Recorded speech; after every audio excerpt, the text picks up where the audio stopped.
자, 그러면 이제 본격적인 슬램의 영역으로 한번 들어가 보도록 하겠습니다. 그래서 여러분들이 여태까지 배우셨던 것들을 이제 총망라해서 마지막 슬램이라고 하는 영역 쪽으로 들어가겠습니다. 슬램으로 들어가실 때 바로 이 수식을 굉장히 많이 보시게 될 거고요. 네, 이게 바로 슬램이 하고자 하는 그 최종 목표라고 보시면 되겠습니다. 네, 확률입니다. 그래서 이 슬램의 어려운 이유 중에 하나가 여태까지 여러분들이 배우셨던 컨디셔널 인디펜던스라든가 확률, 밀도함수의 개념들, 파티클 필터의 개념들이 다 여기서 총망라돼서 펼쳐집니다. 그래서 오지간한 뭐랄까 확고한 신념을 갖고 보지 않으면은 쫓아 들어갈 수가 없습니다. 그래서 이게 슬램을 이해하고 있는 조직도 없고 기업은 특히나 없는 상태이고 그런 상태입니다. 그래서 슬램의 수식이 좀 어렵기 때문에 지금부터 잘 집중하시고 이제 보셔야 될 것 같습니다. 먼저 이 조건부 확률의 개념으로 먼저 얘기를 드리면은 1에서부터 t라고 하는 거는 여러분들이 지난번에 마코프 시스템 쪽 다룰 때 보셨죠. 그래서 맨 처음에 시작할 때는 초기 위치 0이 있고 현재 시간 t까지 와 있는 단계, 그리고 관측은 내가 한번 움직인 다음부터 관측을 하기 때문에 초기 위치일 때는 관측을 하지 않고요. 움직인 다음에 1.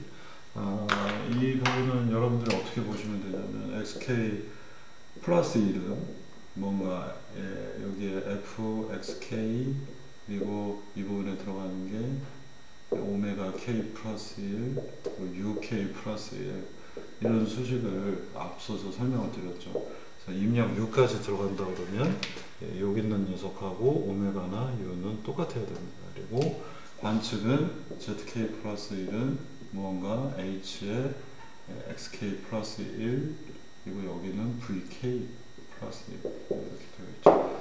그래서 얘하고 얘는 숫자가 같고 이 부분은 숫자가 오도가 하나 다르게 되어 있습니다.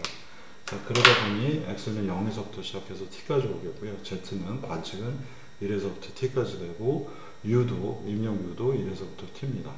자, 이 내용을 보고 도저히 나 이거 모르겠다 라고 생각하면 이제 더 이상 진도를 나갈 수가 없고요. 앞서서 조건부 확률의 컨셉에서 보시면은 내가 뭔가 행동을 했는데 그걸 토대로 해서 나는 뭔가를 알고 싶어 라는 겁니다. 내가 입력 u를 넣어서 계속 한 발짝 한 발짝씩 걸어왔고요. 아까 보시면은 동영상에서 흡연실에서부터 여기까지 걸어왔습니다. 그리고 그때 중간중간에 내가 관측한 것들이 있죠. 이런 정보 두 가지가 있을 때의 컨디셔널 프로바빌리티, 조건부 확률로 이것들이 주어져 있을 때 나는 맵을 그릴 수가 있어야 되고 현재 위치가 처음 위치부터 지금까지 어딘지를 알고 싶어. 그걸 확률 밀도 함수 프로바빌리티로 표현하고 싶어 라고 하는 것들이 이 슬램의 기본 수식입니다. 그래서 이 수식이 의미하는 바 관측하고 내가 한 발, 두 발 입력을 시스템에다 넣었고 그 결과로 나는 현재의 위치와 맵 정보를 알고 싶어. 위치를 아니까 로컬라이제이션, 맵을 그리니까 매핑입니다. 이거를 풀어야 되는 겁니다. 그래서 이거를 풀어서 이 부분의 확률을 높게 만드는 것이 우리의 최종 목표가 되겠습니다. 그래서 맨날 얘기했지만 이 로컬라이제이션하고 매핑은 닭이 먼저냐 달걀이 먼저냐의 문제인데 동시에 푸는 수식으로 이렇게 두 가지가 조건 교집합으로 들어가 있고 얘네 두 개도 동시에 들어오니까 교집합으로 표현이 되어 있습니다. 자, 이거를 이제 그냥 풀 수가 없으니 얘를 조금 단순화시키는 작업들이 필요하고요. 이걸 우리가 라우 블레글라이제이션이라 부릅니다. 라우하고 블레글하고 콜모고로프라고 하는 이 세 명이 동시에 했던 연구들이고요. 그래서 항상 1, 2, 3인데 세 번째 사람은 기억을 못해서 라우 블레글 두 명이 앞에 이름이 나오고 아이제이션이라고 해서 수식을 라우 블레글라이제이션 기법이다라고 부릅니다. 이 수식을 라우 블레글라이제이션을 토대로 해서 이렇게 된 수식은 이와 같은 두 개의 식으로 바뀔 수 있다라는 것을 머피가 99년에 제안을 했습니다. 그러니까 초기에 슬램이 나왔던 건 1995년인데 99년도에 이제 본격적인 라우블레글라이제이션 기반의 슬램 수식들이 나오기 시작을 했습니다. 자, 이 수식은 이 라우블레글라이제이션은 슬램하고 상관이 없어요. 이거는 어떤 확률을 다룰 때 테크닉 중에 하나입니다. 이게 수학적인 정의들을 토대로 해서 이 수식은 결국 이렇게 두 개의 곱으로 표현할 수 있다라는 것이 라우블레글라이제이션이고요. 우리의 문제는 슬램이기 때문에 관측 결과와 입력 결과를 알고 있을 때 위치하고 매핑을 풀고 싶은데 라우블레글라이제이션을 했더니 이렇게 됩니다. 현재의 위치하고 관측된 결과를 토대로 해서 우리는 맵을 그리는 확률을 얘기할 수 있고, 관측 결과와 입력률을 토대로 해서 현재 위치에 대한 것들을 나는 알 수가 있다 라는 두 가지의 매핑과 위치라고 하는 문제, 매핑과 로컬라이제이션이 두 가지가 곱해지는 관계로 원래 이 수식은 매핑과 로컬라이제이션으로 분해해서 곱하기로 표현할 수가 있게 됩니다. 그래서 슬램이라고 하는 것들은 바로 이 수식을 라우블레글라이제이션을 해서 로컬라이제이션과 매핑 파트로 두 가지를 따로따로 나눠서 그걸 동시에 수행하는 방법론이 되겠습니다. 자, 이걸 이해하시면은 이제 여러분들이 은퇴는 무슨 은퇴, 그죠? 졸업은 무슨 졸업, 이거 이제 졸업을 못하면은 이걸 이해를 못하면 졸업도 안 되는 겁니다. 이 과목에서 F가 나면 여러분들의 졸업도 연기가 될 수 있습니다. 자, 그러면 이제 이 라우블레글라이제이션에서 먼저 매핑 파트, 라우블레글라이제이션을 토대로 이렇게 두 개의 곡으로 바뀌니 먼저 이거부터 한번 풀어보도록 하겠습니다. 그래서 얘는 여러분들이 지난번에 사실 보신 수식이에요. 이 수식들은 칼만 필터 또는 파티클 필터를 토대로 해서도 이 수식을 좀 더 바꿀 수가 있겠고요. 여기는 여기대로 풀어야 될 게 있고 여기는 여기대로 풀어야 될 게 있습니다. 그리고 이 수식들은 간단하게 데이터를 다 만든 다음에 뭐 곱하기해서 확률을 구한다고 구해지지 않고 복잡한 과정을 통해서 마코프 시스템하고 조인트 프로바빌리티 편에서 유사하게 이 부분을 이미 설명을 했었고요. 이제 매핑에 일단은 집중을 해보십시오. 그래서 이 정보가 의미하는 바는 뭐냐면 일단 현재 내가 위치를 알고 있고 관측된 결과가 있다면 맵을 그릴 수 있다는 얘기입니다. 그래서 위치를 알아야지 관측한 걸 가지고 맵을 그린다는 얘기입니다. 그래서 닭이 먼저냐 달걀이 먼저냐가 나온 이유는 이 녀석이 위치 데이터인데 이거를 구하기 위한 게 또 여기에 필요로 하죠. 그래서 현재 로봇이 돌아다니면서 맵을 그릴 때 이 위치는 맵이 없으면 위치가 불확실하고 그 다음에 위치가 불확실하면 맵도 불확실합니다. 그런 상황에서 1차적으로 이 부분에 집중을 해보도록 하겠고요. 맵을 그릴 때는 여러 가지 맵 그리는 방식들이 있습니다. 그 중에서 최근에 이제 가장 많이 쓰고 있는 그리드 맵, 그리고 개념적으로 이해하시기 편한 것도 바로 이 그리드 맵이라서 우리는 앞서서 보신 것도 그리드 맵이거든요. 이 그리드 맵을 기반으로 해서 슬램을 설명을 하겠고요. 그리고 그 그리드가 이 지도에 해당하는 부분들이 한 칸 한 칸 모는 종이처럼 만들어진 게 비어있는지 차있는지 occupied, 여러분들 그 empty 또는 occupied 뭐 비행기 타고 써있던가 occupied 불이 들어와 있으면은 얘는 자리에 누가 앉았다라는 뜻이 되죠. 그래서 occupied가 명사화된 게 occupancy가 되겠고요. 채워져 있는지 안 채워져 있는지를 알리는 occupancy 그리드 맵을 이 슬램 편에서 다루도록 하겠습니다. 그래서 그리드 맵, occupancy 그리드 맵은요, 여러분들 머릿속에서 생각한 거하고 똑같습니다. 여기에 내가 관심 있는 영역이 있는데 이 부분에 장애물이 있으면 까맣게 이렇게 표현해서 지금 A자로 표현했잖아요. 이건 이제 비어있는 공간이 empty고 0이 이 숫자들 각각의 그리드에는 숫자들이 들어가 있을 텐데 이 부분이 0이면 비어있다, 이 부분이 1이면은 꽉 차 있다 입니다. 근데 우리가 하려는 슬램에서는 현재 위치도 흔들리고 내가 한 번 본다고 이걸 0 아니면 1로 채워넣는 게 아닙니다. 이렇게 채워넣는 거는 뭐예요? 디터미니스틱 방법이에요. 그래서 이런 방법을 쓰지 않고 우리는 이 부분의 확률 값이 장애물이 있는 것 같으면 점점점 이 값이 1 근처에 가겠고요. 비어있는 것 같으면 이 부분의 값은 0에 가깝게 나타냅니다. 그러다 보니 확률 기반의 방법론에서는 오큐판시는 0과 1 사이에 존재하고요. 제가 여기 색깔로 표현한 것처럼 여기는 비어 있는데 이 부분은 뭔가 반쯤 채워져 있고 이 부분도 완벽하게 지금 채워져 있지 않죠. 완전한 까만색이 아니라서 이런 스타일로 맵들을 계속해서 업데이트를 해 나갈 겁니다. 그래서 오큐판시에 대한 확률은 뭘로 표현되냐? 얘는 정말 완벽한 확률이죠. 비어 있으면 확률 0, 차 있으면 1, 그렇지 않은 경우가 대부분입니다.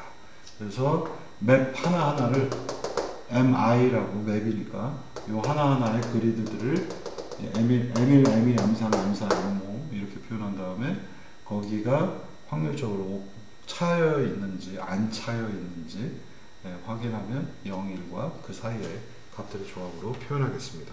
그걸 우리가 probability of occupancy, 얼마만큼 채워져 있는가라는 표현으로 하겠습니다. 자, 그래서 앞서서 얘기 드린 대로 M1, M2, M3, M4, M5, M6, M25까지 넘버를 붙였어요. 그러면 우리가 찾고자 하는 맵에 대한 확률은 뭐냐? PM은 여기에 있는 25개들의 곱입니다. 교집합이기 때문에. 얘네들은 각각 독립적인 사건이죠. 여기가 채워져 있냐 안 채워져 있냐는 이 부분이 채워져 있냐 안 채워져 있냐하고 전혀 관련이 없어요. 물론 벽일 때는 얘네들끼리 얘도 채워져 있고 얘도 채워져 있겠지만 따로따로 봐도 의미가 전혀 손상이 되지 않죠. 이 부분이 채워져 있냐 아니냐, 이 부분이 채워져 있냐 아니냐. 근데 내가 멀리서 보니까 양쪽이 채워져 있냐, 벽인가 보다 라는 거고, 우리는 벽인가 보다를 찾는 게 아니라 이 부분이 채워져 있냐 아니냐를 얘기하기 때문에 맵에 대한 확률은 얘들이 전부 다 교집합으로, 컨디셔널이 아니에요. 전부 다 독립적인 사건이니까 곱하기로 표현할 수 있고요. 곱은 우리가 시그마는 더하기를 의미하지만 곱은 파이로 표현할 수 있다는 거 배웠죠. 그래서 모든 맵 하나하나에, 그리드 하나하나에 오큐판시, probability of occupancy를 곱하면 바로 맵 전체의 확률 PM이 나옵니다. 자, 그러면 이제 여기서부터 문제가 뭐냐면요, 이 부분이 채워져 있냐 아니냐가 곱하잖아요. 맵에 예를 들면 그리드가 100개가 있어요. 또는 1000개가 있어요. 여기 한 3층 정도를 다 맵으로 표현하려고 그러면 뭐 기본적으로 한 1000개는 될 겁니다. 1보다 작은 것들을 1000번을 곱하면 그 값은 되게 작은 숫자가 되겠죠. 그래서 그냥 곱을 했다가는 PM은 무조건 0이 될 수밖에 없기 때문에, 0에 가까운 숫자고 노이즈가 장렬하기 때문에 이건 무조건 로그를 써서 표현을 합니다. 자, 그래서 이 양쪽 수식에다 로그를 붙여요. 여기에 자연 로그 ln을 붙이면은 여기는 로그 PM이 되겠고요. 여기도 로그 붙여서 이렇게 돼 있어요. 그러면 로그 안에 지금 곱하기로 되어 있잖아요. 그래서 얘네들은 곱하기 로그니까 다 더하기로 바꿔서 시그마 로그 PMI로 바꿀 수가 있겠습니다.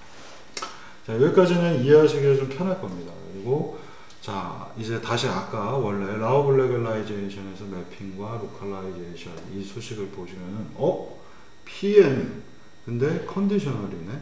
이 녀석하고 이 녀석은 뭔가 서로 관련 줘서 우리가 문제를 풀 수 있을 거라는 생각을 하실 수가 있겠고요. 다음에 라우블 레귤라이제이션에서는 맵 전체를 얘기하고 있지만 일단 우리는 맵 하나하나, 격자 하나하나에 대한 확률부터 먼저 따질 거라 PM이 아니라 PMI라고 하는 것을 먼저 계산해 보도록 하겠습니다. 그래서 현재의 위치와 관측 결과에 토대로 해서 현재 맵이 몇 번째 맵이 몇 번째 격자가 어떤 확률을 갖고 있는가, 오큐판시가 되어 있는가 아닌가를 따지는 것이 바로 맵 빌딩의 기본 개념이 되겠습니다. 자, 그래서 이 PMI를 전부 다 계산하고 나면요, 이 수식에다 대입하게 되면 PM을 마지막으로 구할 수가 있게 됩니다. 그래서 각각의 격자에 대한 것들을 XZ에 대해서 구해보도록 하겠습니다. 자, 이 부분이 많이 헷갈리고 복잡합니다. 근데 이 오큐판시 그리드 맵을 따지는 이 확률 기반의 방법론은 꼭 맵이 아니라 딴 데도 써먹을 수 있어요. 그래서 여러분들 사실 인식계열 쪽에도 저도 이거를 개인적으로 써보려고 노력을 하고 있는 중인데, 예를 들면 우리가 한 번 봤는데 생각나는 지점 몇 개 있잖아요. 또 한 번 보게 되면 또 생각나는 거 있고 해서 전체 얼굴 형상들을 그려낼 수가 있겠죠. 그러면 이걸 확률적인 접근에서 일부가 생각이 났고 또 다른 것들을 여기에 엎어 쓰면서 뭔가 이미지들을 완성시켜 나갈 수가 있겠죠. 이런 식으로 적용하는 때도 이 수식들을 그대로 쓸 수가 있습니다. 그래서 굉장히 중요한 수학적 도구 중에 하나로 생각을 하시면 될 것 같습니다. MI를 알게 되면 최종적으로 맵을 다 얘기할 수가 있다. 여기까지 일단 얘기 드리고, 지난번에 우리가 베이지안 룰, 컨디셔널 인디펜던스 갖고도 설명을 드렸어요. A, B의 교집합, C가 주어졌을 때 A, B의 교집합은 뭘까? C분의 A, B가 겹치는 거잖아요. 그래서 C가 있는데 여기에 A, B가 겹친 거죠. 바로 이 부분을 뜻하는 거죠. C, A, B가 되어 있으면 전체 C 중에 이 부분의 비율을 따지는 것이기 때문에 전체 PC분의 요 녀석 C하고 A, B가 다 겹친 교집합이 필요하겠습니다. 자, 이런 과정들은 이제 더 이상은 제가 아주 디테일하게 설명을 안 하겠고 쭉쭉쭉 써져 있는 대로 흘러가겠습니다. PABC, ABC 세 개의 교집합 PC가 있고요. 이 수식을 바꾸기 위해서, 순서를 바꾸기 위해서 BC 교집합, BC 교집합 둘 다 똑같으니까 대입해 놓고요. 그리고 나면 얘네들은 BC가 주어졌을 때 A를 얘기하는 조건부항열, 얘는 C가 주어졌을 때 B에 대한 조건부항열로 바뀔 수가 있겠죠. 이 수식이 이렇게 되는 거를 예제를 하나 가지고 보시면 되겠고요. 그래서 얘하고 얘를 나누게 되면, 얘하고 얘를 나누면 바로 이게 등장한다까지 알아두시면 되겠습니다. 자, 그럼 이 공식을 이용하여 우리는 위에 있는 수식을 변경할 수가 있겠죠. 요걸 뒤에서 계속 쓸 거고요. 자, 이 수식을 조금 더 우리가 1에서 t까지, 1에서 t이기 때문에 거의 풀 수가 없어요. 모든 데이터를 다 필요로 하기 때문에 풀 수가 없어서 이 수식을 지금부터 간략화 해보도록 하겠습니다. 자, 그러면 1에서 t는 그대로 내비두고요. 관측한 데이터 1에서 t는 다시 말하면 1에서 t-1하고 zt하고의 교집합이 되겠죠. 이거 간단한 원리입니다. 그래서 이 z1에서 t를 두 개로 분리를 했습니다. 자, 그러면 여러분들이 알고 계시는 것처럼 맵 업데이트 하는 것들에 대한 것들, 여러분들 이 맵 업데이트 과정들은 앞에서 배우셨던 칼만 필터 또는 파티클 필터의 기본적 다이어그램하고 똑같습니다. 그래서 얘가 있어야 얘는 xk-1은 xk로 시스템 변환이 되고 있고, 관측을 여기서 할 수 있고 여기서 할 수 있어요. 그리고 관측된 결과를 빨간색으로 업데이트들을 했습니다. 자, 그러면 여기에 맵을 껴 넣어 볼게요. 맵이 들어가게 되면 맵은 저희 관측한 결과와 여기 관측한, 지금 보시면 k-1 k 앞서서 보시면 1에서부터 k-1 k 이렇게 들어가 있죠. 얘네들 두 개 사이의 관계들로 맵이라고 하는 것들을 업데이트 해 보십시다. 그래서 이 결과를 여기다 업데이트하고 이 결과도 맵 하나, 격자 하나에 업데이트 한다. 이러한 다이어그램을 가지고 이 문제들을 확인을 하셔야 되는데, 이제부터가 많이 어렵습니다. 이 수식이 어떻게 변하는지 복잡한 과정으로 펼쳐집니다. 긴장 한번 하시라고 얘기를 했어야 되는데. 자, 앞서의 이 수식은 Z1에서 T를 두 개로 분리했죠. 자, 여기까지 나왔고요. 이 수식은 지금 이 녀석하고 똑같이 생각을 하겠다는 겁니다. 그래서 MI 바 이렇게 되어 있죠. 이렇게 되어 있는 녀석은 이렇게 문제를 바꿀 수가 있겠죠. 그래서 이 세 개가 BC에 해당하는 거고요. MI가 바로 A에 해당하겠습니다. 그러면 이 수식이 현재 이 상태니까 이렇게 바꿔보도록 합시다. 이게 이제 우리가 최종적으로 이 수식들 중간중간에 계속 쓸 겁니다. 자, 얘는 일단 조건부항률이잖아요. 얘네들이 주어졌을 때 이거기 때문에 얘가 밑으로 내려오고 이 네 개의 교집합으로 표현할 수가 있겠죠. 일단 이렇게 써놨습니다. 순서를 바꿔봐요. Z를 다 앞쪽으로 보냅니다. ZT가 앞으로 오고, 그 다음에 여기도 ZT가 앞으로 왔어요. 그래서 ZT에 대해서 정리를 할 겁니다. 자, 그럼 ZT에 대해서 정리해야 되는데, 이 세 개가 걸리적거리죠? 이 세 개가 걸리적거리니까 이것들을 똑같은 거 두 개를 추가해 넣습니다. 이 세 개에 해당하는 걸 이렇게 추가해 넣었더니, 얘는 이제 이것에 대한 ZT 조건부항률로 바뀌어서 이와 같이 바꿔놓을 수가 있겠고요. 이 부분이 이렇게 이렇게 표현이 되겠고요. 여기는 어때요? 여기는 지금 보시면 1t 있고 z1의 t 있고 mi zt입니다. 아, 이거는 조건부 확률이 될 수가 없죠. 얘는 두 개가 문제니까 얘는 두 개에 대한 수식을 추가해 넣습니다. 얘 여기로 내려왔고 얘 여기로 내려왔고 이 두 개에 해당하는 거를 이렇게 배치했고요. 자, 그러면 이제 이 수식은 그대로 밑으로 내려왔고요. 그 다음에 이 녀석은 mi x1t z1 t-1 조건부 확률로 바꿀 수가 있겠죠. 바가 들어갔습니다. 요게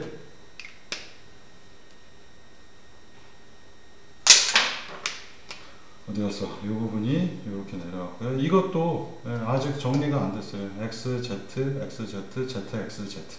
예, 그 다음 이 부분이 밑으로 내려오면 1 나누기 p, gt, x 1에서 t, z 1에서 t-1 나누기 이게 내려왔죠. x 1에 t, z 1에 t-1 이거랑 같으니까 조건부 확률을 만들 수가 있겠죠. 네, 그래서 밑에 이렇게 만들어졌습니다. 자, 여기까지 와온 다음에 생각을 해보니 ZT는 MI에 주어졌을 때 ZT 얘기할 수 있죠. 네, ZT일 때 MI 얘기할 수 있고요. 그다음에 ZT는 XT하고 관련이 있나? 네, 이렇게 따라 들어올 텐데, 이거 한 단계 더 고치네. 뭔가 우리가 수정할 게 있겠네. 다음 Z1의 T-를 바로 여기까지 있는 거는 뭐예요? 이렇게 영향을 줄 수 있지. 이 부분은 직접적으로 제가 잘못 제가 잘못 얘기했죠. MI하고 ZT는 관련이 있어요. 그죠? XT하고 ZT는 관련이 있어요. 그죠? 이렇게 짝대기가 있으니까 Z1 T-1하고 ZT는 여기까지 온 Z하고 얘하고 관련이 있나요? 없습니다. 얘네들은 독립사건이기 때문에 컨디셔널 인디펜던스로 삭제. 이 부분이 제거가 됩니다. 이런 식으로 우리가 수식을 간략하게 나갈 겁니다. 하나의 팁으로서 생각해 주시고요. 자, 그래서 이 수식에서 이 부분 지워졌습니다. 이제 이대로 내려왔고요. Z1에서 T-1이 제거가 됐죠. 네. 이 T-1 같은 1에서 T-1 같은 것들이 사라지면 땡큐인 겁니다. 수식이 간단해지니까. 요 위에 있는 수식 그대로 내려와서 이렇게 됐습니다. 자, 여기에서 MI-XT가 문제잖아요. 요거를 없애기 위해서 PMI-XT 집어넣고 여기에다가 PMI-XT 집어넣고 밑에 있으니까 위에다 곱하기로 넣어야 되겠죠. PMI-XT 대입해 넣습니다. 자, 그럼 얘네들은 뭐죠? 우리가 잘못 얘기했다. 너무 복잡해서 MI-XT하고 ZT의 교집합과 MI-XT의 조합으로 조건부 확률을 풀어놨죠. 다시 이렇게 여기 이렇게 됐고요. 자, 그리고선 그대로 내려옵니다. 이게 아직 끝나지 않아서 뒷페이지까지 계속 가야 되는데요. 자, 얘들에서 MI가 관심이 있는 대상이죠. 우리가 MI가 앞쪽에 있어야 되죠. 아까 보면은 MI가 앞에 있어야 되잖아요. 그래서 MI하고 순서를 바꿔줍니다. 그럼 ZTXT하고 ZTXT MI로 바꿔놓을 수가 있겠죠. 아까는 ZT하고 MI-XT에 대한 수식이었는데 얘네 두 개가 주어졌을 때 ZT였는데 이 수식을 조건부 확률로 바꿔놓은 다음에는 Z하고 MI를 서로 바꿀 수가 있다는 걸 알게 됩니다. 그냥 하면 안 바꿔지고요. 자, 여기서 MI가 앞에 오도록 만들고 ZT, XT를 없애야 되니까 여기에 추가하고 여기도 똑같은 거 추가했어요. 그리고는 이 녀석은 여기로 갔고요. 여기로 갔고요. 네, 그러면 이 녀석은 조건부 확률로 표현할 수 있겠고 여기는 ZT, XT인데 ZT를 앞에다 두고 싶어서 XT 집어넣고 XT 똑같이 이렇게 넣습니다. 그리고 이 수식이 여기, 이 수식이 여기. 그러면 얘네는 조건부 확률, 얘들도 조건부 확률, 얘들도 조건부 확률로 표현할 수가 있겠죠. 그걸 다음 페이지에서 보시겠습니다. 자, 다음 페이지에서 보시면 바로 이 부분 MI 바 ZT XT가 여기 써져 있죠. 이렇게 되어 있고요. 바로 ZT XT, ZT XT 아니야 잘못했죠. 지금 이게 원래 수식이었어요. 이게 원래 수식이고 이 부분 요 수식들을 그대로 제가 띄어다가 일단 여기다 붙여놨어요. 자, 얘는 조건부 확률 mi에 대해서 zt, xt 나왔고요. 이 부분도 p, z 바 x로 표현할 수 있겠죠. 이 수식 전체가 요걸로 바뀌어져 있습니다. 자, 얘는 어떻게 돼요? x가 밑으로 내려가면 m 바 x가 되겠죠. 얘가 여기에 밑에 들어와 있어요. 이번엔 이 수식이 여기로 오고 얘는 이쪽으로 밑으로 들어왔습니다. 유도 과정이 되게 어렵죠. 식을 줄이는 종류입니다. 식을 줄이려고 이렇게 복잡하게 풀어요. 얘는 여기로 내려오고요. 자, 이제 요 수식하고 관련된 걸 보겠습니다. mi하고 x는 관련이 있나요? 식을 좁혀놓고 나서 보니까 mi하고 x는 서로 직접 관련이 없어요. 여러분들 컨디셔널 인디펜던스 쭉 따라오던 관계 보시거나 마코프 보시면 바로 전에 것들만 연결이 되어 있죠. 얘는 얘하고 얘는 얘하고 mi하고 x는 직접적인 연결 관련이 없으니 바로 이 부분 이 수식은 어떻게 되나요? x하고 mi하고 관련이 없죠. x가 있거나 없거나 그래서 x가 지워지고 pmi가 됩니다. 이렇게 수식 전개가 됐고요. 여기는 그대로 내려와서 여기까지 멈춰 있습니다. 자, 아직도 끝이 난 게 아니고요. 끝나려면 멀었습니다. 자, 여기 있는 게 그대로 여기로 아니죠. 여기 있는 수식이 여기 내려왔고요. 그래서 이 수식들을 정리한 게 바로 이거죠. 이거라서 이 수식이 여기 내려왔고 얘가 여기, 이게 여기, 이게 여기에 내려왔습니다. 자, 일단 여기까지 정리가 됐는데 이 수식에서 이러한 왜 이걸 이렇게 복잡하게 하는가, 이게 목표를 여러분들이 느끼셔야 되는데 다 이렇게 쫓아와서 보니까 여기는 1에서 t까지잖아요. mi에 대한, 그죠? 이 수식 안에 보니까 이건 뭐 모르겠는데 여기 하나 더 있습니다. mi에 대해서 1에서 t-를 1에서 t-1까지가 있어요.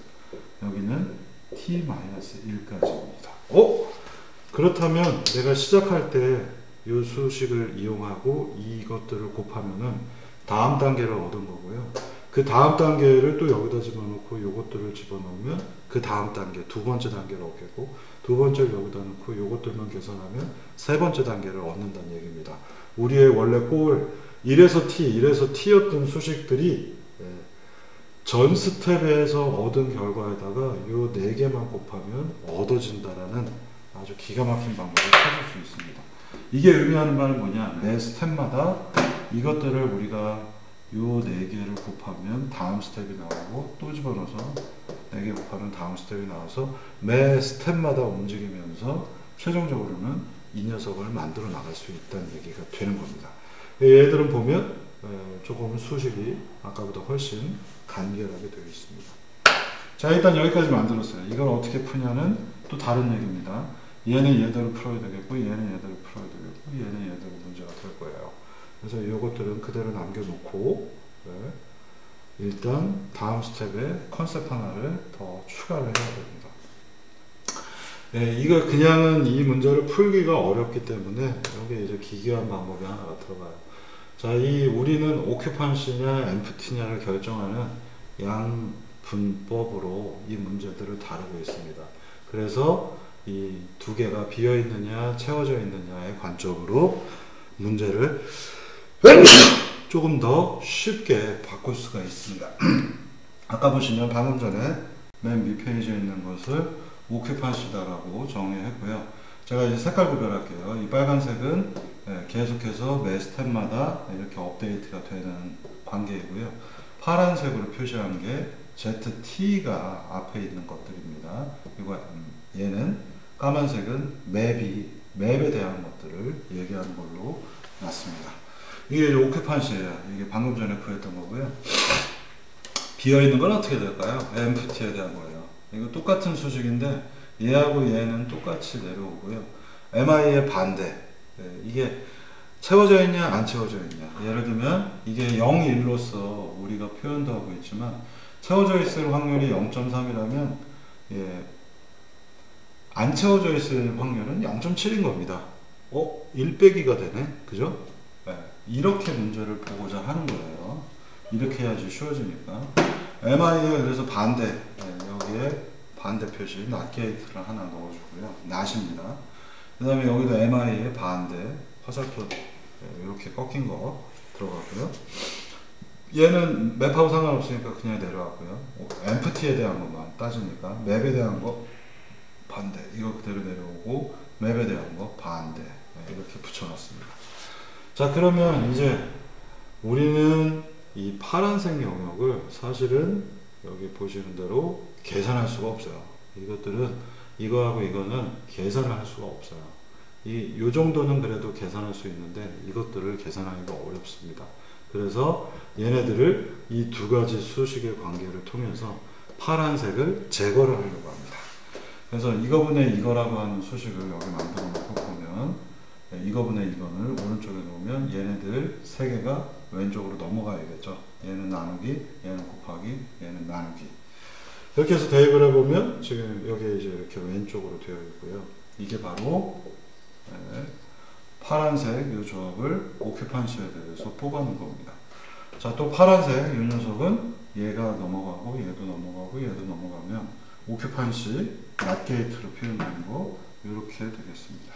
이 수식은 풀 수가 없으니 지워버리고 얘네 두 개의 관계를 추적해 들어가 보도록 하겠습니다. 아따, 어렵다. 컨디션 좋을 때는 이거 저도 유도할 수 있는데 요새는 컨디션이 안 좋아서 슬램을 오래 생각하고 있을 때는 유도가 되는데 그냥 하라고 그러면 요새는 유도가 안 되는 것 같아요. 그래서 얘는 오큐판시, 얘는 empty에 대한 두 가지의 수식이 같다로 표현되어 있습니다. 자, 그럼 이제 이것들을 비슷한 것들끼리 정리를 해볼게요.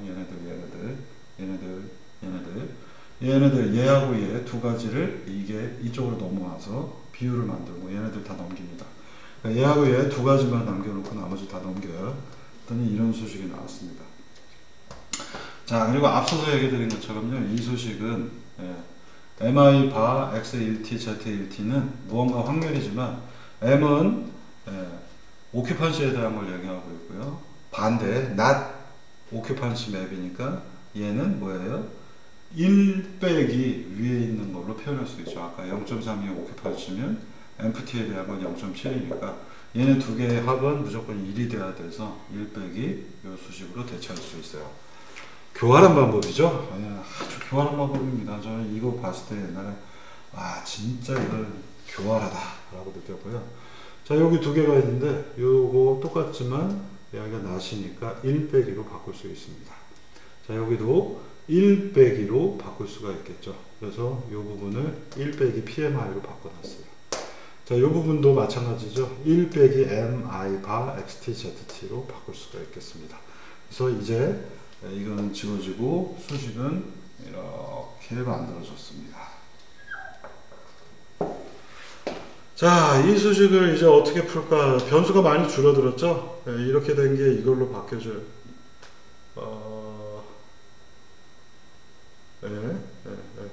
이 부분은 아까 제가 잘못했거든요.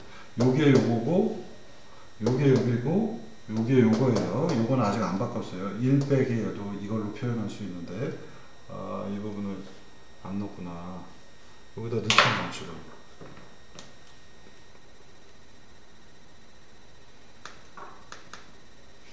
도대체 이 수식이 이게 틀렸다라는 걸 왜 여태까지 수업을 배운 사람이 한두 명이 아닌데 아무도 모르고 있는 거야.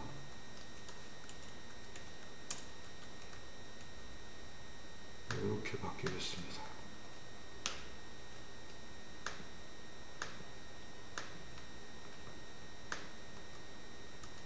이렇게 써놓으면 되겠죠?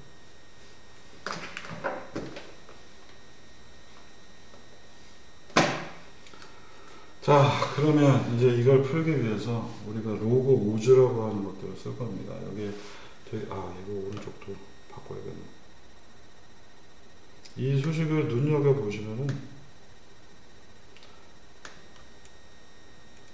규칙성이 보이죠. 바로 이 네모 쪽에서 규칙성이 보입니다. 네. 이 네모가 그대로 내려오면 이거잖아요. 이거하고 얘 보세요. t인데 t-.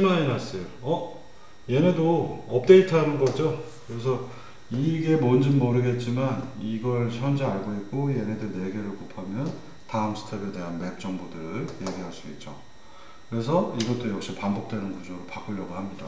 그래서 이 수식을 다 끌고 다니려면 팔 아프고 힘드니까 그걸 이와 같이 정의를 해버립니다.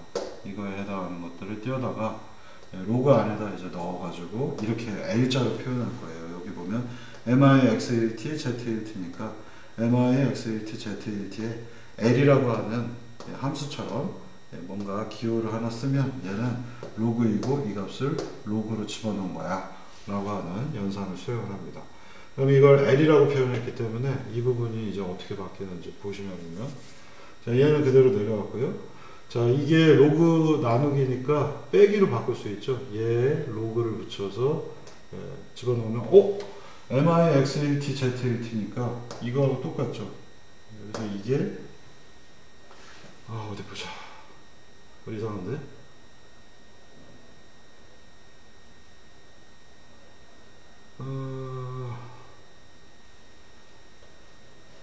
여기서 이걸로 왜 내려갔지? 여기는 일단 정의해요. 이렇게 놨고 여기에다가 이제 로그 오즈로 이 녀석을 표현해 봅니다. 그죠? 얘는 뭐예요? 요렇게 된 거 여기다 로그 붙이고 로그 붙이고 로그 붙이고 로그 붙이겠다는 얘기입니다. 여기에다 로그 붙이면 로그 오즈로 표현하면 I 1T 1T잖아요. I 1T 1T L로 하나로 표현되고요. 여기 있는 수식은 뭐예요? I 1T-1 1T-1이니까 네. 여기가 L로 표현해서 1T 1T니까 이 부분은 여기로 내려왔겠죠. 이 수식은 여기 곱하기는 로그를 취했기 때문에 여기다 다 로그를 붙인 거예요. 로그 그래서 다 더하기로 바뀌어져 있습니다. 그래서 이 수식이 1t-1, 1t- 여기 있죠. 얘는 1에서 t, 1에서 t인데 얘는 1에서 t-1, 1에서 t-1이 됐고요.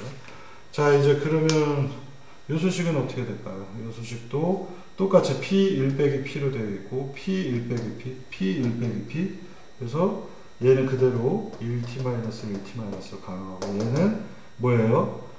그대로 요거하고 순서가 똑같죠. P1 빼기 P, P1 빼기 P 대신에 ITT로 되어 있으니까 MI 내려오고 바 XT, ZT 하고 L이라는 표현을 썼고요. 얘만 이제 여긴 다 P1 빼기 P로 되어 있는데 얘는 순서가 뒤집어져 있으니까 곱하기 나누기 1 나누기 P1 빼기 P로 바꿔놔야 되겠죠. 그럼 얘가 로그 오즈 모델로 표현할 수가 있겠죠. 이 부분 1 빼기니까 이렇게 이 녀석이 바뀌어져 있습니다. 순서를 맞춰서 좀 써봅시다. 이걸 순서를 저 마음대로 써놔가지고 혼동스럽네.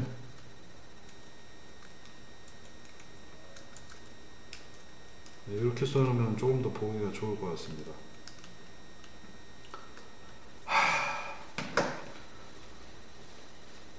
갑자기 수식이 좀 간결하게 나타나졌죠. 로그 오즈라고 하는 표현으로 실제로 요 안에 들어간 것들은 이렇게 분포를 해야 된다. 이렇게 배치를 해야 된다. 그래서 이렇게 바뀌었습니다. 요 안에 있는 것들이 다 요 확률 안에 그대로 들어가게 되죠. 그러니까 요 덩어리가 여기 위에 P, 예를 들면 A는 로그 PA 1 빼기 PA 이렇게 정의를 한 겁니다. 이게 L의 정의예요. 정의. 이게 로그 오즈 표현이 되겠고요. 그래서 어디 보자. 여기 MI가 있는 거는 A를 대신해서 그냥 A는 MI만 들어가 있고요. 나머지는 M 바 X Z가 있으니까 A를 대신해서 L로 표현할 때도 A 대신해서 이렇게 들어가 있습니다. 자, 이 수식을 이제 보시면 수식이 좀 더 간결하죠. 전 스텝에서 구한 거에다가 얘는 두 개만 알게 되면 다음 스텝을 구할 수 있다 라는 표현이 좀 더 쉽게 등장을 합니다. 이 로그 오즈는 옆에다가 정의 하나 제가 써놓을게요.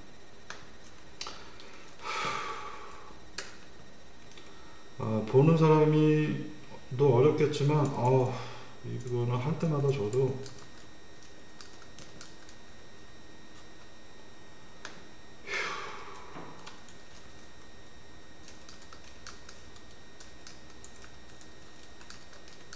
이렇게 정리가 되어 있다 라고 여기다 남겨 놓겠습니다.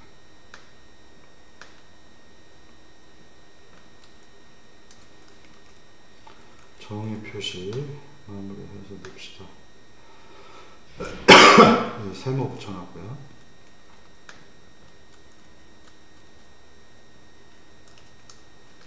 자, 이제 이 문제를 더 풀기 위해서 로고 오즈 모델을 더 바꿔보겠습니다.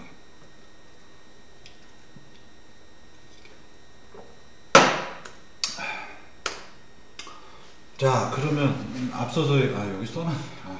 로고 오즈 모델은 이렇게 되어 있는 거라고 정의를 했기 때문에 이 소식은 우리가 좀 간단하게 바꿀 수 있습니다. 여기 로그를 없애기 위해서 로그 이 녀석이니까 익스포넨셜의 LA에서는 이게 이쪽에 오겠죠. 그래서 여기 로그를 붙이면 로그 P 나누기 1 빼기 PA, 여기 로그를 붙이면 로그 2니까 자연 로그라서 LA가 앞에 나가서 이 녀석만 남는 겁니다. 자, 그럼 이 소식은 똑같은 게 이렇게 있기 때문에 방정식을 풀 수가 있죠. 여기도 L자도 모르는 거 PA는 만약에 A를 안다면 이것들을 계산할 수 있으니까 이것들을 곱하면 B와 같은 수식이 나오겠고요. 맞나? 예, 맞습니다. 그래서 얘들 서로 곱하면 PA는 2의 LA승 빼기 2의 LA승 PA가 되겠죠. 미쳐버리겠다. 얘가 이쪽으로 넘어와서 1 플러스 2의 LA는 PA 그리고 2의 LA, 바로 이 수식이 되겠습니다. 자, 그래서 이 수식을 정리를 하면 PA는 얘가 밑으로 들어가서 이와 같은 수식이 되겠고요. 자, 이 수식은 이렇게 표현할 수도 있습니다. 이건 이렇게 분류를 할 수 있겠죠. 복잡하다. 자, 근데 앞서서 구한 이 로그 우즈에 의해서 만들어진 수식은 여기에다가 대입을 해서 구해버릴 수가 있겠죠. A는 뭐냐? 바로 이거잖아요. 여기 이게 들어갔고요. 그 다음에 그건 1 빼기 1 더하기 익스포넨셜에 2의 LA승. LA는 뭐냐? 요게 들어가 있는 거죠. 이렇게 표현할 수가 있겠습니다. 복잡해. 네. 자, 그래서 우리가 구해야 되는 게 바로 이건데, 얘는 이렇게까지 표현이 됐어요. 자, 이제 정리를 한번 해보겠습니다. 우리가 슬램이라고 하는 걸 구하기 위해서는 이 수식을 풀어야 되겠고요. 이걸 라우블 레귤라이제이션에서 맵 따로, 로컬라이제이션 따로 두 가지로 분류를 했고, 우리는 매핑 쪽에선 이 수식을 풀어보도록 하겠습니다. 자, 이 녀석의 경우에는 오큐펀시 그리드 맵을 써서 오큐펀시 그리드 맵을 쓰게 되면 채워져 있냐 비어 있냐 서로 간의 확률의 합이 무조건 1이 되기 때문에 우리가 문제를 쉽게 정리할 수 있고, 맵 프로바빌리티라고 하는 바로 우리가 구하려고 하는 부분은 이렇게 수식이 바뀌어져 있습니다. 그럼 이제 이걸 어떻게 푸냐가 마지막 관건이겠죠. 이거는 어떻게 풀어요? 뭐 어떻게 풀어요? 아까 이렇게 해서 푸는 거죠. 그래서 전 스텝에 있는 확률 PA를 대입해서 로그를 붙이면 요 L을 풀 수 있고 익스포넨셜하고 1 더하기 1 빼기 이걸 연산하면 또 이게 나오고요. 이 결과를 여기에다 대입해서 여기 대입하려면 여기에다 대입한 거죠. 여기다 대입해서 PA 알고 있으니까 LA를 구할 수가 있는 거죠. 그래서 반복적으로 해서 우리는 이 문제를 풀 수 있게 바꿔놓은 겁니다. 이게 도대체 무슨 의미를 갖고 있는가 라고 하는 부분을 설명을 해야 되겠고요. 이걸 어디까지 연어를 해야 될지 최소한 인버스 센서 모델, 인버스 매저먼트 모델 전까지는 오늘 끝내겠습니다. 자, 그래서 로그 오즈 모델을 쓰면 이와 같은 수식이고요. 우리가 구하고자 하는 PA는 처음 단계에서는 0이었습니다. 아무것도 채워져 있는 게 없기 때문에 처음엔 0이었어요. 그리고 잘못 얘기했다. 잘못 얘기했는데 이 세 가지 경우에 대해서 설명을 하는 겁니다. 자, 처음 시간 t가 0일 때 이 PMI는 0이었어요. 아무것도 없으니까. 비어있으면 empty 0이었잖아요. 얘의 경우에는 시간이 t일 때 만약 꽉 채워져 있으면 1이었고요. 얘는 회적이기 때문에 알 수가 없죠. 이런 상태에 있었습니다. PM이 0이라는 거, 이 표현은 정확하게 뭘 뜻하냐? 나는 이게 확실히 비어 있습니다 라고 얘기할 수 있는 거고요. 이렇게 된 거는 얘가 확실히 채워져 있습니다 라는 얘기고요. 이 사이에 0과 1 사이에 있으면 나는 얘가 채워져 있을 확률이 0과 1 사이에 있는 어떤 숫자입니다 라는 의미가 되겠습니다. 이제 시간이 흘러가서 계속 비어져 있는 녀석들은 이 부분이 계속해서 0을 유지를 할 거고요. 또 시간이 흘러가더라도 여기 지금 시간이 흘러가고 있잖아요. 1에서 t, 1에서 t.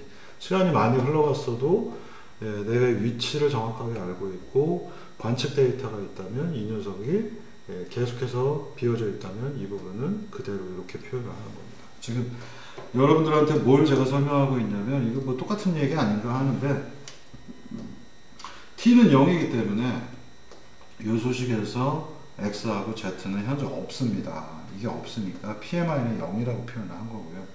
시간 t는 0일 때 역시 이게 없기 때문에 PMI는 이 경우는 1인 겁니다. 그리고 시간 t가 0이기 때문에 이게 없어지니까 PMI는 중간에 있는 어떤 값이 되는 거고요.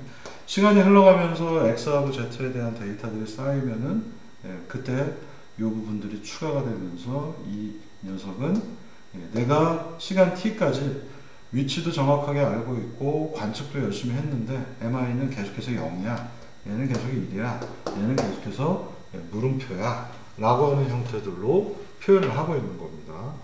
자, 그런데 이게 이제 시간이 지나면서 변하겠죠. 자, 여기서 보시면은 맨 처음에 시작할 때 그리드 맵에서 아까 보셨던 그리드 맵이 있었잖아요. 여기 이제 로봇이 움직이려고 하는데 초기 상태의 이 공간의 그리드 맵은 과연 PMI는 얼마였을까요? PMI는 얼마냐면 채워져 있는 것도 아니고 비어져 있는 것도 아닙니다. 나는 정확하게 모릅니다. 정확하게 모르려면 어떻게 해야 돼요? 채워져 있거나 비어 있는 확률이 똑같아야 되죠. 그래서 맨 처음에 시작할 때의 PMI 값은 0에서 시작한 게 아니라 0.5에서 시작을 한 겁니다. 그래서 0.5부터 시작해서 돌아다니면서 여기가 채워져 있으면 1로 올라가겠고요. 여기가 비어져 있으면은 이 부분은 0으로 점점 내려가는 겁니다. 그래서 확률이 전부 다 Initial Probability는 0에서 시간 t가 0일 때 모든 PMI는 0이나 1이 아니라 PMI는 0.5에서 시작을 하고 돌아다님에 따라서 업데이트를 해가지고 이 확률들을 구해 나가는 게 목표입니다.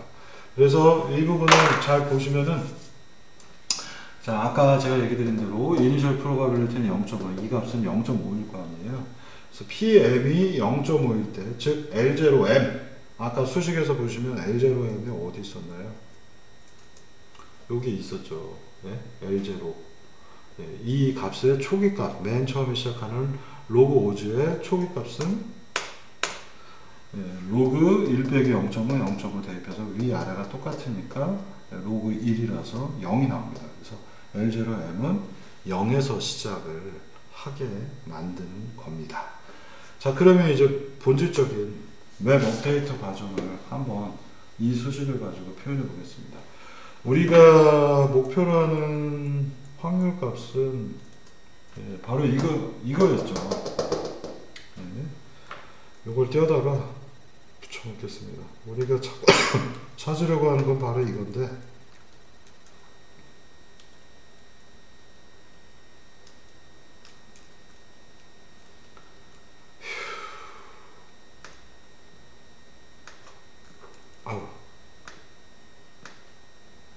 바로 이거를 우리가 찾으려고 한 건데요. 이걸 다이렉트로 찾기가 어려우니까 로그 오즈 모델을 쓰고 1 빼기 P라고 하는 형태들로 치환해서 초기에 0.5인 상태에서 오르락 내리락 하면서 맵을 업데이트합니다. 아까 우리가 이 수식을 로그 오즈로 바꾸게 되면 현재의 이 확률값이 여기 있고요. 그 다음에 바로 전 스텝, 여기 있죠. 전 스텝의 맵에 대한 확률, 요 값을 갖고 있고, LMI가 있습니다. LMI 방금 전에 맵에 대한, 초기의 맵에 대한 정보들 얘기 드렸고요. 이 부분이 이제 문제가 되겠죠. 여기가 남아있는 상태예요. 자, 그러면, 얘하고 얘는 시간이 지남에 따라서 계속 업데이트 되는 값입니다. 얘 초기 값이 있었는데 그게 다음 스텝에 이걸로 바뀌었기 때문에 이걸 기호로 바꿔서 시간 t까지니까 LT로 표현했고 여긴 t-1이라 전 스텝의 값을 여기다 넣습니다. 그리고 얘는 뭐예요? 맵의 초기 확률에 대한 값이죠. 마이너스 LM. 그래서 얘는 L0로 표현하고 MI. 이거 이제 상수니까 모든 맵이 다 동일한 L0를 사용하게 될 테니 여기 마이너스 L0로 넣습니다. 자, 그래서 LT는 이거에다가 플러스 LT 마이너스 빼기 L0. 얘는 상수값. 얘는 계속해서 업데이트. 그럼 이제 이 녀석만 우리는 구하면 되죠. 이 수식을 보시면은 지금의 X하고 Z만 알면 맵을 할 수 있네 라고 하는 마지막 수식 하나만 딱 남게 됩니다. 이것만 알 수 있다면 우리는 초기의 L 상태, L0 상태에서부터 다음 상태, 다음 상태, 다음 상태 이렇게 움직여 다니면서 이것만 계산한다면 원래 값을 다 더하기 해서 모든 맵에 있는 L 값, 로그 오지 값들을 업데이트해 나갈 수 있겠죠. 아까 얘기드린 대로 T는 0일 때 PMI는 L0로 표현됐잖아요. 이 상태고 시간이 지나면 지날수록 LT로 바꿔주는 겁니다. 그래서 요것만을 이제 계산을 하면 되는데 현재 위치하고 관측된 거가 있을 때 맵은 비었는가 아닌가를 어떻게 하면 알 수 있을까? 바로 요게 다음 주에 여러분들이 배우실 내용이 되겠습니다. 그래서 요 부분까지 다음 주에 설명을 드릴 거고요.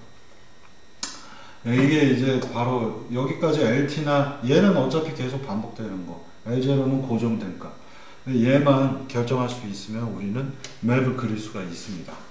그래서 모든 맵에 대해서 현재의 XT, ZT를 통해서 이것만 계산할 수 있다면 각각의 L 대입해서 요 최근에 움직인 T일 때의 맵에 차 있는지 아닌지 찾을 수 있겠고요. 바로 요 수식 이걸 우리가 뭐라고 부르냐? 요걸 풀려면 요게 확률 PA 안에 들어가야 되잖아요.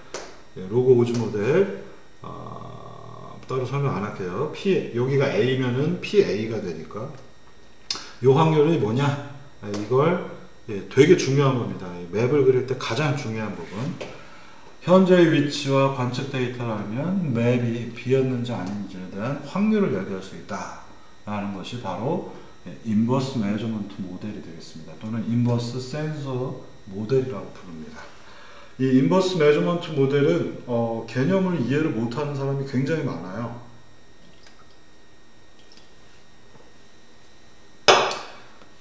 제가 아주 간단하게 얘기 드리면 맵이 이만큼이 있습니다. 현재 내 위치가 여기 있어요. 내가 이쪽 방향을 봤습니다. 이게 관심 있는 맵 MI입니다. 근데 여기가 찾는지 안 찾는지를 알고 싶은데 이쪽 방향을 봤더니 센서 거리가 이 부분이 대략적으로 이 거리가 뭐 한 1m다 라고 나왔습니다. 여기까지 거리가 더 이쪽으로 가지 못하고 센서가 레이저 스캐너에 센서가 여기서 멈춰 있다라는 건 이 부분이 1m 되는 위치에 뭔가 장애물이 있을 수 있다는 얘기가 되겠죠. 그죠? 장애물이 있을 수는 있는데 그러면 이런 생각을 조금 더 다시 한번 해보십시다. 내가 현재 이만큼 움직여서 현재의 위치를 알아요. 현재의 위치를 알고 있고 이만큼의 거리 Z 현재의 Z 값 위에 이 부분에 뭔가 장애물이 있을 것 같다 라는 결과가 얻습니다. 그러니까 레이저 스캐너의 거리가 Z만큼이 나왔어요. 그리고 여기에 있는 맵은 요만큼의 거리 때문에 이 부분은 여기까지 여기서 레이저 스캐너를 이렇게 막 쏘는데 이만큼 가서 있으면 여기 장애물이 있고 얘는 여기 장애물이 있다는 얘기잖아요. 스캐너로 거리들을 이렇게 얻어냅니다. 그러면 요만큼의 거리가 나오면 여기는 다 장애물이 있는 거라 이렇게 연결할 수가 있겠죠. 네, 그래서 현재 지점을 정확하게 알고 있을 때 Z라고 하는 측정값이 나오면 이 부분에 장애물이 있을 확률이 올라가야 되겠습니다. 이것만 따지는 거는 인버스 매저먼트 모델이 아닙니다. 많은 초기에 레이저 스캐너를 써서 하는 연구들이 요것만을 생각을 했는데 거꾸로 얘기하면 다른 게 성분이 더 있죠. 거리가 10m, Z는 10m가 나왔다면 10m 전방에 장애물이 있는 것 같은데 이게 맵이잖아요. 그리드 맵이에요. 그리드 맵이기 때문에 여기엔 장애물이 있는 것 같은데 여기는 어떻게 될까요? 이건 생각 안 해보셨나요? 거리가 이만큼까지 가니까 여기는 장애물이 있을 수도 있고 없을 수도 있죠. 여기 몰라요. 여기 0.5 겁니다. 여기 전부 다 확률 0.5로 채워줘야 되고요. 이 앞부분은 뭐예요? 여기 가서 10m 가서 장애물이 있다라고 판단이 됐으니 여기는 비어 있다라고 생각을 해야 되겠죠. 그래서 이렇게 뭔가 Z가 나왔고 현재 위치를 알고 있고 Z가 있는데 이만큼의 거리에 있는 맵은 채워져 있지만 이 사이는 empty 비어 있고 여기는 모르겠다 라고 하는 확률 분포를 모든 맵에다가 다 업데이트를 해줘야 됩니다. 이럴 때 쓰이는 것이 바로 인버스 매저먼트 모델이 되겠고요. 여기 도식화된 그림에서 한번 보시면 되겠습니다. 자, 우리가 여기서 슬립이 일어나 가지고 X의 위치를 정확하게 모르면 맵을 그릴 수 없고요. 이 부분에서 지금 비 오는 날이에요. 이 부분에서 현재 위치를 정확하게 알고 있는데 전방에 Z, 전방에 있는 장애물까지의 거리가 Z로 얻어졌습니다. 자, 그렇다면 이때 이 Z는 에러가 있겠죠.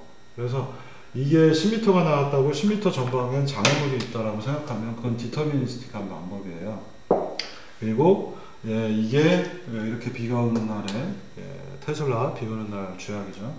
이렇게 김인설인 날 나는 매저먼트 노이즈가 있을 텐데 이 사이가 정말 텅 비었다고 얘기할 수 있는가 라고 하는 궁극적인 질문이 생기고요. 그래서 인버스 센서 모델, 인버스 매저먼트 모델을 이런 식으로 설계를 합니다. 예를 들어서 이게 10m가 되면 여기가 장애물일 확률, probability of occupancy, 이 부분이 장애물일 확률이 이쪽 거리축에 대해서 px로 표현을 하고 있고요. 또는 뭐 pz로 생각하셔도 좋겠습니다. 근데 여기가 원래 왔다 갔다 하는 x 공간이니까 제가 px라고 좀 써놓은 거고요. Z값이 10m가 나왔어요. 그러면 이 부분 Z값이 10m면 현재 지점에서부터 10m 후반에는 장애물이 있을 확률이 0.8로 채워져 있을 확률이 되게 높아.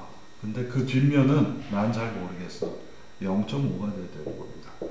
그리고 10m 10m 가서 장애물이 있다고 나왔기 때문에 이 앞부분은 비어있는 것 같아.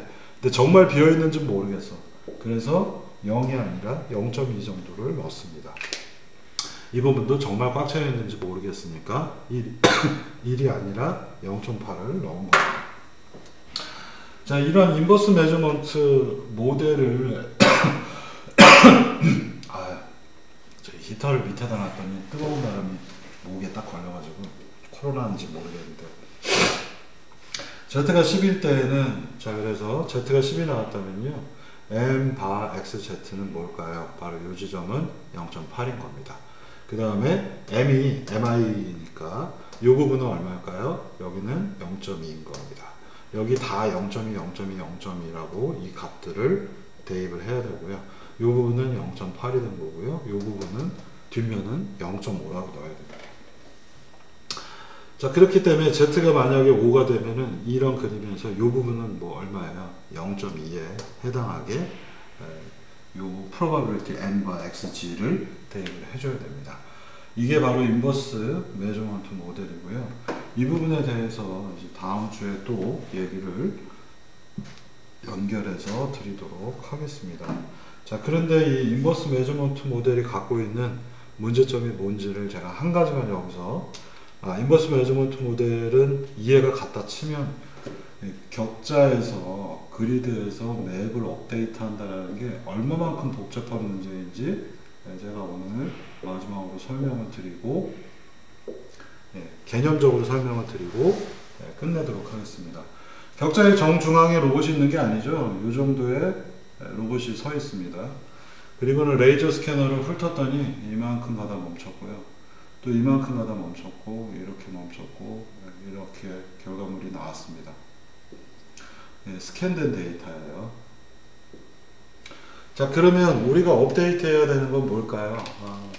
여기 장애물이 있는 것 같아. 예, 이게 레이저 스캐너의 모델, 인버스 매저먼트 모델이라고 그러면, 자, 바로 이 부분 0.8, 0.8, 0.8. 여기 뭐예요? 0.8, 0.8, 0.8, 0.8, 0.8. 이걸로 끝난 게 아니죠. 여기 아까 관통했었죠? 여기는 0.8이지만 이 녀석 입장에서 보면 어떻게 돼요? 여기를 뭘로 채우나요? 0.2로 채웁니다.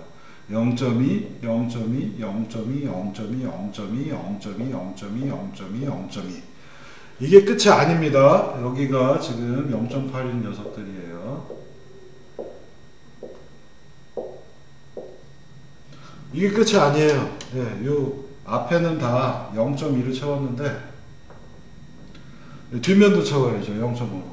이 뒷면은 0.5, 0.5, 0.5, 0.5, 0.5, 0.5, 0.5, 0.5, 0.5, 0.5. 이걸 계산을 해야 되는 겁니다. 그러니까 격자가 있는데 여기서 빔의 방향을 가지고 여기에서 끝났는지 이 뒤까지 전부 다 값들을 계산해서 채워 넣어줘야 됩니다.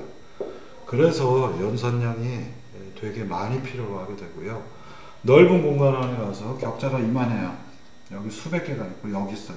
레이저 스캐너가 이렇게 나오면 이 뒷면에 다 0.5로 채워 넣어야 됩니다. 이거 계산해 보시면 이제 미쳐버릴 거고요. 여러분들 최종 숙제 쪽, 최종 텀 프로젝트 쪽에서 잘 만들어 놓은 걸 가지고 이 부분들을 내용을 다룰 겁니다. 그래서 이 인버스 센서, 인버스 매저먼트 모델은 워낙 중요하기 때문에 이 인버스 매저먼트 모델 또는 센서 모델은 어떻게 하냐, 우리가 레이저 스캐너를 갖고 있으면은 레이저 스캐너의 광이 있는데 여기가 유리 창문이면은 관통해서 거리가 멀게도 나타나거든요. 그래서 이 커브들을 우리가 직접 실험을 통해서 먼저 구해야 됩니다. 그래서 이걸 좀 구해보라고 2년 전인가 대학원 생활 한번 시켜봤더니 수식을 전혀 이해를 못해가지고 경험 못했었는데 이게 굉장히 중요한 분야이고요. 그래서 여기만 개념적으로 얘기해드리고 오늘 얘기를 마치겠습니다. 우리가 레이저 센서를 쓰면 레이저는 되게 정확하게 가기 때문에 여기만 이렇게 높게 나타나요. 0.8, 0.2로.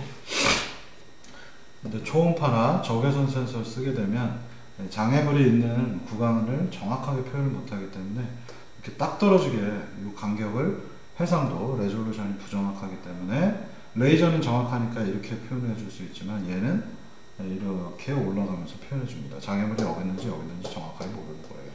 대신에 이 확률은 낮고 이 확률은 높게 얘기할 수가 있습니다. 이렇게 됐다면 도대체 이 두 가지의 차이는 뭘까요? 얘는 예를 들면 레이저 센서, 얘는 적외선 센서 계열들입니다. 그것도 멀리 갈 수 있는 적외선 별로 없기 때문에 10m까지 가는 거 별로 없어서 한 4, 5m에서 이런 그림들을 얻어줍니다. 그러면 도대체 이게 좋은 걸까? 이게 좋은 걸까? 얘의 경우에는 딱 떨어지는 해상 능력을 갖고 있지만 정말로 찾는지 안 찾는지가 0.8, 0.2 수준이고 얘는 위치가 되게 부정확하지만 정말로 있다라는 건 0.9, 정말 없다라는 건 0.1입니다. 이 둘 중에 어떤 게 더 좋을까요? 이거 되게 난해한 문제들 중에 하나입니다. 그래서 이 경우에 7m에서 10m 사이를 보면 비어있을 확률은 0.1에서 점점 증가해서 한 8m, 9m 사이는 되게 높죠. 그리고 한 10m 근처에서는 0.9로 여기는 확실하게 채워져 있고 여기는 채워졌는지 아닌지 좀 불확실하고 이게 확률 밀도가 쫙 그려지는 거고 이런 이유 때문에 여러분들이 아까 맵 그릴 때 로봇이 맵 그릴 때 보면 맵을 이런 식으로 그렸죠. 이러한 커브가 생기고 있는 중인 겁니다. 그래서 업데이트 하면서 레이저 스캐너를 쓰더라도 이런 식으로 초기에는 여기는 업데이트 해나가다 보니 요것들이 나중에는 여러 번 가게 되면 이렇게 좁게 나타나지는 거죠. 이런 성향들이 있고, 이 인버스 센서 모델은, 인버스 매저먼트 모델은 실험을 통해서 구해야 되는데, 거의 대부분의 레이저 스캐너나 적외선 센서들의 경우에는 시판되는 제품들은 이 값들이 여기저기에서 측정된 결과들이 있습니다. 그래서 그 값들을 보통 많이 갖다 쓰고요. 그래서 센서를 누가 옆에 있는 탁 쳤다. 그래서 센서 퍼포먼스가 떨어지면은 이런 밸류들을 갖다 써봐야 잘 되지 않습니다. 그래서 이 인버스 센서 모델이 기본적인 원리에 대해서 제가 여기서 얘기했고요. 이게 중요한 부분이기 때문에 다음 주에 실제 예제들을 가지고 공간을 채워나가는 부분들을 설명을 드리도록 하겠습니다. 이제 거의 다 끝나가고 있는 것 같습니다. 맵 편은 일단 거의 끝나가네요. 네, 수고들 하셨습니다. 오늘 여기까지 하고요. 확률이 너무 복잡하다고 포기하지 마시고 나중에 보면 식이 되게 간단하기 때문에 여기 좀 제가 잔소리를 한다면은 이런 식들 있잖아요. 이 중간 과정들이 책들에 명확하게 나오질 않습니다. 그래서 보통 시작하면 이렇게 해서 이렇게 답이 나오는데 중간 과정들을 제가 다 손으로 풀어가지고 넣어놓은 거라 이 자료는 나중에 여러분들이 슬램 쪽 실제로 보실 때 과정에 대한 것들을 쫓아 들어가시기 되게 편리하게 만들어져 있습니다. 이거는 하여간 나중에라도 잘 갖고 있다가 참고하시면 좋을 것 같습니다. 오늘 여기까지 하고 멈추겠습니다.